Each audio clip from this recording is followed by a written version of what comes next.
Mukunda jewellers లో gratitude sale flat 50% off on value added offer అన్ని branches కి వర్తిస్తుంది.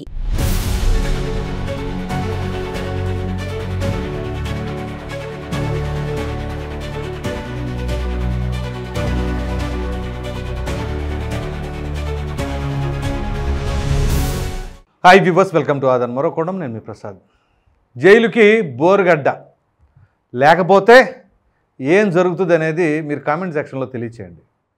వివరాల్లోకి వెళ్ళినట్లయితే బోరుగడ్డ అనిల్, ఈ మనిషి గురించి ప్రత్యేకంగా చెప్పేది ఏముంటుంది? ఆయన ఒక వింత మనిషి. ఎందుకంటే సభ్య సమాజం తలదించుకునేలా ఎలా వ్యవహరించాలో అలా వ్యవహరిస్తాడు ఆయన. సో ఆయన ఏదైతే మధ్యంతర బెయిల్ తీసుకొని తన తల్లికి అనారోగ్యంగా ఉంది అని చెప్పేసి మరి కోర్టు ద్వారా బెయిల్ పొంది మరి మొన్న 1వ తారీఖు మార్చి 1వ తారీఖు నుంచి 11వ తేదీ, అంటే అంతకుముందు ఫిబ్రవరి 14న అప్లై చేశాడు. బెయిల్ తీసుకున్నాడు 15వ తారీఖున. 28వ తారీఖున మరలా జైలుకి వెళ్ళారు. మరలా 1వ తారీఖున దాన్ని కొనసాగింపుతాం. ఈ 11వ తేదీ అంటే ఈరోజు సాయంత్రం 5 గంటలకు వెళ్ళి జైలు సూపరింటెండెంట్ గారి దగ్గర రిపోర్ట్ చేయాలి. ఇది పరిస్థితి. ఇంతకీ ఏంటా కారణం అనేది మీకు మరో 1 నిమిషంలో అది క్లియర్గా తెలియజేస్తాను. సో ఏదైతే తన తల్లికి అనారోగ్యంగా ఉంది అని చెప్పేసి గుంటూరులోని లలిత మల్టీ సూపర్ స్పెషాలిటీ హాస్పిటల్లో ఒక రిపోర్ట్ తీసుకొని ఆ రిపోర్ట్ని ఆధారంగా తీసుకొని బెయిల్కి అప్లై చేశారు. సో అక్కడ తన తల్లికి ఆరోగ్యం ఇంకా కుదుట పడలేదు అని చెప్పేసి మెరుగైన వైద్యం కోసం చెన్నైలోని అపోలో హాస్పిటల్కి తరలించాలి అని ఆ డాక్టర్ గారు రాఘవ శర్మ, ఎవరు చీఫ్ కార్డియాలజిస్ట్ ఆయన లలిత సూపర్ స్పెషాలిటీస్ హాస్పిటల్లో, సో ఆయన లెటర్ ఇచ్చినట్లుగా అదంతా కూడా ప్రూఫ్ కింద సబ్మిట్ చేశారు. తీరా కట్ చేస్తే అదంతా కూడా ఫేకు అని చెప్పేసి పోలీసులు నిర్ధారణకు వచ్చారు అని చెప్పేసి చెప్తున్నారు. ఇదంతా ఒక ఎత్తు.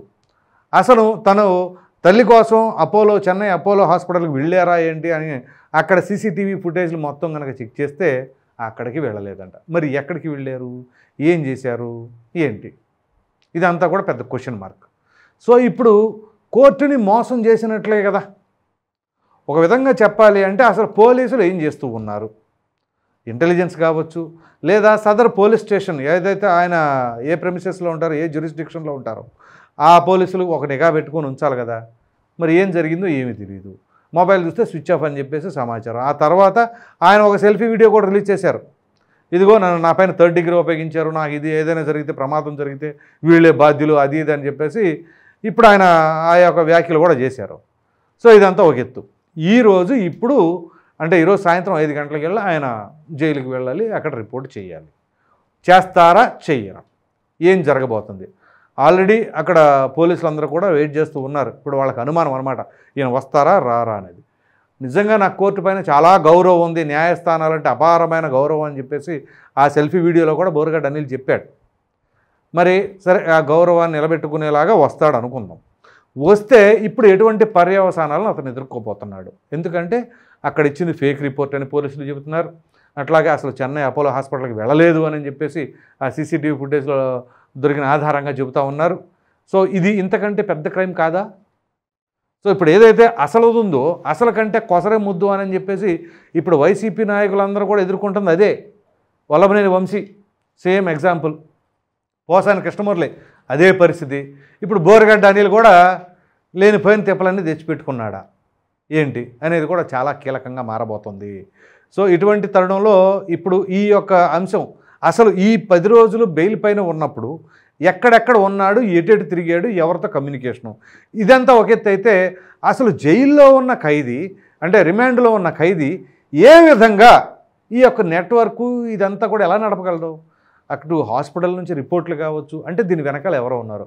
పైగా ఫోన్ అందుబాటులోకి, అంటే జైలులోని సిబ్బంది కొంతమంది ఈ విధంగా బోరుగడ్డ అనిల్కి కోఆపరేట్ చేశారు అనే అపవాదను కూడా మూటగట్టుకున్నారు. సో ఇటువంటి తరుణంలో ఎవరెవరు ఆయనకి ఆ విధంగా కొమ్ము కాశారు, ఎవరు సహకరించారు, పైగా ఫోన్ కాల్స్ అనేవి ఒకసారి మాట్లాడిన తర్వాత అంటే రిమాండ్ ఖైదీ కావచ్చు ఎవరైనా సరే అదంతా కూడా జైలు సిబ్బంది మానిటర్ చేయాలి. మరి ఈ తరుణంలో కాన్ఫరెన్స్లోకి ఎవరెవరినో తీసుకున్నారు, వైసీపీ నాయకులు ఉన్నారు అని చెప్పేసి చాలా కథనాలు వస్తున్నాయి. వాటిలో ఎంతవరకు వాస్తవం ఉందనేది కూడా తేల్చాలి. ఎందుకంటే ఇది కంప్లీట్గా అధికారుల వైఫల్యమే అని అంటున్నారు.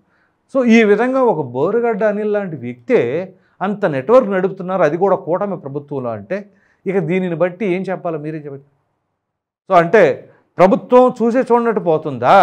మెతక వైఖరి అవలంబిస్తుందా, లేదు డబ్బుకు లోకం దాసోహం అనేటట్లుగా ఆయన కొంతమంది స్టాఫ్ ఎవరెవరైతే ఉన్నారో వాళ్ళందరికీ కూడా డబ్బులు పనిచేశారా? ఆ డబ్బులు పనిచేస్తే ఇక నిబంధనలు ఏమీ పనికిరావా, ఇక అన్నీ తొంగలో దొక్కేసి ఇష్టాన్ని రీతిగా ఇట్లా కోఆపరేట్ చేస్తారా అని చెప్పేసి అనిపిస్తూ ఉంది. సో అంటే ఇక్కడ చంద్రబాబు నాయుడు గారిని 53 రోజుల పాటు జైల్లో అక్కడ నిర్బంధించి ఆ రకంగా ఆయనకి కనీస సౌకర్యాలు కూడా కల్పించకుండా, ఆ వయసు దృష్ట్యా కూడా ఎటువంటి ఫెసిలిటీస్ కల్పించకుండా చివరికి ఆయన కోర్టు ద్వారా వెళితేనే కానీ ఆ పరిస్థితి తీసుకొచ్చారే. పైగా మాజీ ముఖ్యమంత్రి, ఒక నియమ నిబంధనలు లేవు, పద్ధతి ప్రణాళిక లేదు, ఏమీ లేదు, డైరెక్ట్గా వెళ్ళిపోయారు, నోటీసులు ఏమీ లేవు, అర్ధరాత్రి తీసుకెళ్ళిపోయారు, కోర్టులో అటెంప్ట్ చేయించారు, ఇమీడియట్గా రిమాండ్ ఖైదు చేశారు. కానీ ఇక్కడ మాత్రం కూటమి ప్రభుత్వం అలా కాదు, ఇలా కాదు, అలాగంటే దానికి తగినట్టుగా పోలీసులు చూస్తే పోలీసులు, జైలు సిబ్బంది చూస్తే జైలు సిబ్బంది, ఇలా ఈయనకి కోఆపరేట్ చేయటం వల్ల ఆల్రెడీ పోలీసులు కూడా సస్పెండ్ అయ్యి ఉన్నారు కదా. సో వాళ్ళని చూసైనా మిగతా వాళ్ళు బుద్ధి తెచ్చుకోవాలిగా. మరి ఎవరు ఈ ఫోన్ అందుబాటులోకి తీసుకొచ్చారు, ఆ రకంగా ఆయనకి నెట్వర్క్ మొత్తం అయ్యేలాగా చేశారు? సో దీనిని బట్టి ఖచ్చితంగా ఆయా శాఖల్లో కొన్ని లోపాలు ఉన్నమాట వాస్తవం, అది స్పష్టంగా కనబడతా ఉంది.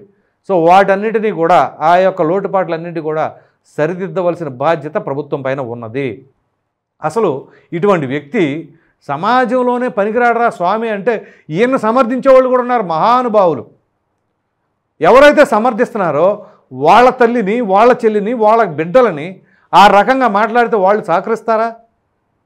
అంటే ఎవరినో అంటే మాత్రం మనకేం సంబంధం లేదు, వాళ్ళ దాకా వస్తేనే అప్పుడు తెలుస్తుంది. సో పవన్ కళ్యాణ్ గారిని, ఆయన కూతురిని, తల్లిని, చెల్లిని నానా దుర్భాషలాడి అటువంటి విధవల్ని ఇంకా సమాజంలో కొంతమంది సమర్థిస్తున్నారంటే ఇంకా వాళ్ళని ఏమనాలి? ఇంతకంటే దరిద్రులు అనాలి. నిజంగా బోరుగడ్డ అనిల్ లాంటి వాడిని ఇంకా సమర్థించే వాళ్ళు ఉన్నారంటే సమాజంలో, అటువంటి వాళ్ళని కూడా సమాజం నుంచి బహిష్కరించేయాలి, వెలివేసేయాలన్నమాట. సో చివరికి న్యాయస్థానాల్లో కూడా ఈ రకంగా రిపోర్ట్లు, ఫేక్ రిపోర్ట్లు సబ్మిట్ చేస్తారంటే ఎంత ధైర్యం లేకపోతే ఈ విధంగా ప్రవర్తిస్తారంటారు? సాధారణంగా ఎవరైనా ఉద్యోగాలు చేసేటప్పుడే ఫేక్ సర్టిఫికేట్ పెట్టేటప్పుడు ఆలోచిస్తూ ఉంటారు. మరి అటువంటిది సాక్షాత్ న్యాయస్థానాలకే అలా సబ్మిట్ చేశారంటే ఇక వాళ్ళ తెగింపు, వాళ్ళ ధైర్యం, ఎవరు ఏం చేయలేరనే వాళ్ళ యొక్క నమ్మకం ఇట్లా ఉంటుందన్నమాట. సో ఎట్టి పరిస్థితుల్లో ఇవాళ 5 గంటలకల్లా ఆయన మరి సబ్మిట్ కోర్టులో రిపోర్ట్ చేయాలి. రిపోర్ట్ చేస్తాడా చేయడా? ఖచ్చితంగా చేస్తాడండి. చేయకపోతే కోర్టుతో పెట్టుకుంటే ఆషామాషిగా ఉండదుగా. సో మరి ఏం జరగబోతుంది? ఇట్లాంటి చీడ పురుగులన్నిటినీ కూడా మరి సమాజాన్ని భ్రష్టు పట్టించేలాగా ప్రవర్తిస్తున్నారు అని అంటే చాలామంది ఉద్యోగులు కూడా బలైపోతున్నారే ఇతని దెబ్బకి.